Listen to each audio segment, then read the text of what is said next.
ভাই জানো সামনে না আজকে মেয়ে পক্ষ দেখতে আইছিল। বাহ, তোরে মেয়ে পক্ষ থেকে দেখতে আইছে, তারপর কি হইলো? আর কি হইব, মেয়েটা আমার দেখা সাথে সাথে হাতের রক কাইটা ফেলাইছে। কি কস, মাইয়া তোরে এত পছন্দ করছে?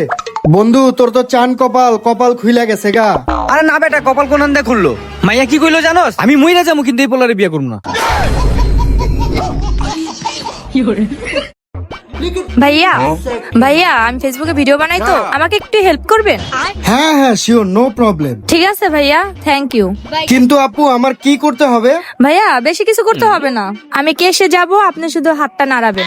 ও এতটুকু, এটা কোনো ব্যাপার হইলো? আচ্ছা ঠিক আছে আপু। ঠিক আছে ভাইয়া। ভাইয়া আমার বিল কত হইছে? ম্যাডাম আপনার বিল 2000 টাকা। ভাইয়া আমার বিলটা উনি দিবে। ভাই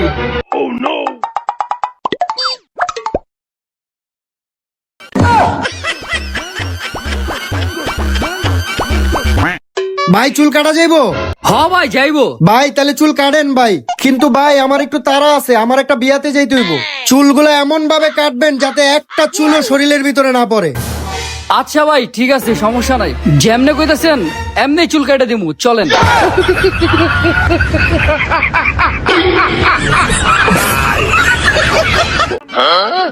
ভাই আমার না গ্যাস্ট্রিকের অনেক সমস্যা ভাই, আমার এমন একটা ওষুধ দেন জানি ভাই আমি সুস্থ হয়ে যাই। ভাই আপনার গ্যাস্ট্রিকের সমস্যা কতদিন ধরে? ভাই আপনি কি কি খান আর কি কি খান না? এখন কি খেয়ে গ্যাস্ট্রিক হয়েছে আমি কেমনে বুঝবো? ভাই আমি কিছু বাঁচি না, আমি সবই খাই। ভাই আপনার যেহেতু গ্যাস্ট্রিকের সমস্যা, এখন থেকে আপনার কিছু নিয়ম কানুনের ভিতরে থাকতে হইব। আপনি শুধু সকালবেলা পরোটা খাইবেন আর সারাদিন না খেয়ে থাকবেন। ভাই এগুলো কি খাওয়ার আগে খামো না পরে খামো?